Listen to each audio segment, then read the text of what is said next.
तेरा वचन मेरे पाँव के लिए दीपक है और मेरे मार्ग का उजियाला है। तेरा वचन मेरे पाँव के लिए दीपक है। पहला पाठ उत्पत्ति ग्रंथ अध्याय 18 पद संख्या 16 से 33 तक। वे लोग वहां से सोदोम की ओर चल पड़े। इब्राहिम उन्हें विदा करने के लिए उनके साथ हो लिया। प्रभु ने अपने मन में यह कहा, मैं जो करने जा रहा हूँ, क्या उसे इब्राहिम से छिपाए रखूं?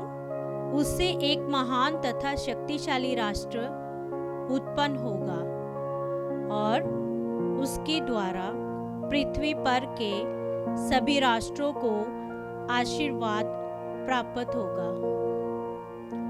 मैंने उसे चुन लिया जिससे वह अपने पुत्र और अपने वंश को यह शिक्षा दे कि वे न्याय और धर्म का पालन करते हुए प्रभु के मार्ग पर चलते रहे।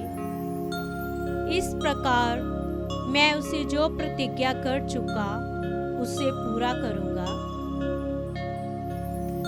इसलिए प्रभु ने कहा, सोदोम और गोमोरा के विरुद्ध बहुत ऊंची आवाज उठ रही है और उनका पाप बहुत भारी हो गया है। मैं उतर कर देखना और जानना चाहता हूँ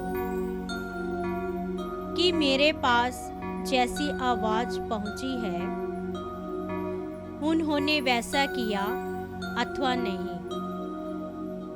वे दो पुरुष वहां से विदा होकर सोदोम की ओर चले गए। प्रभु इब्राहिम के साथ रह गया और इब्राहिम ने उसके निकट आकर कहा, क्या तू सचमुच पापियों के साथ साथ धर्मियों को भी नष्ट करेगा? नगर में शायद 50 धर्मी है, क्या तू उन्हें सचमुच नष्ट करेगा? क्या तू उन 50 धर्मियों के कारण जो नगर में बसते हैं उसे नहीं बचाएगा? क्या तू पापी के साथ साथ धर्मी को मार सकता है? क्या तू धर्मी और पापी दोनों के साथ एक सा व्यवहार कर सकता है? तू यह कैसे कर सकता है? क्या तू समस्त पृथ्वी का न्यायकर्ता अन्याय कर सकता है? प्रभु ने उत्तर दिया, यदि मुझे नगर में 50 धर्मी भी मिले तो मैं उनके लिए नगर बनाए रखूंगा। इस पर इब्राहिम ने कहा, मैं तो मिट्टी और राख हूं, फिर भी क्या मैं अपने प्रभु से कुछ कह सकता हूं? हो सकता है कि 50 में 5 कम हो। क्या तू 5 की कमी के कारण नगर नष्ट करेगा? उसने उत्तर दिया, यदि मुझे नगर में 45 धर्मी भी मिले तो मैं उसे नष्ट नहीं करूंगा। इब्राहिम ने फिर उससे कहा, हो सकता है वहां केवल 40 मिले। प्रभु ने उत्तर दिया, 40 के लिए मैं उसे नष्ट नहीं करूंगा। तब इब्राहिम ने कहा, मेरा प्रभु क्रोध ना करे और मुझे बोलने दे। हो सकता है कि वहां केवल 30 मिले। उसने उत्तर दिया, यदि मुझे वहां 30 भी मिले तो मैं उसे नष्ट नहीं करूँगा। इब्राहिम ने कहा, तू मेरी धृष्टता क्षमा कर, हो सकता है कि केवल 20 मिले। और उसने उत्तर दिया, 20 के लिए मैं उसे नष्ट नहीं करूँगा। इब्राहिम ने कहा, मेरा प्रभु बुरा ना माने तो मैं एक बार और निवेदन करूँगा, हो सकता है कि केवल 10 मिले।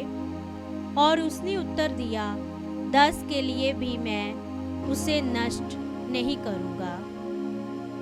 इब्राहिम के साथ बातचीत करने के बाद प्रभु चला गया और इब्राहिम अपने यहाँ लौटा। यह प्रभु की वाणी है। ईश्वर को धन्यवाद। अनुवाक्य। प्रभु दया और अनुकंपा से परिपूर्ण है। प्रभु दया और अनुकंपा से परिपूर्ण है। मेरी आत्मा प्रभु को धन्य कहे, मेरा सर्वस्व उसके पवित्र नाम की स्तुति करे। मेरी आत्मा प्रभु को धन्य कहे और उसके वरदानों को कभी नहीं भुलाए। अनुवाक्य। प्रभु दया और अनुकंपा से परिपूर्ण है। वह मेरे सभी अपराध क्षमा करता और मेरी सारी कमजोरी दूर करता है। वह मुझे सर्वनाश से बचाता और प्रेम तथा अनुकंपा से संभालता है। अनुवाक्य। प्रभु दया और अनुकंपा से परिपूर्ण है। प्रभु दया तथा अनुकंपा से परिपूर्ण है। वह सहनशील है और अत्यंत प्रेममय।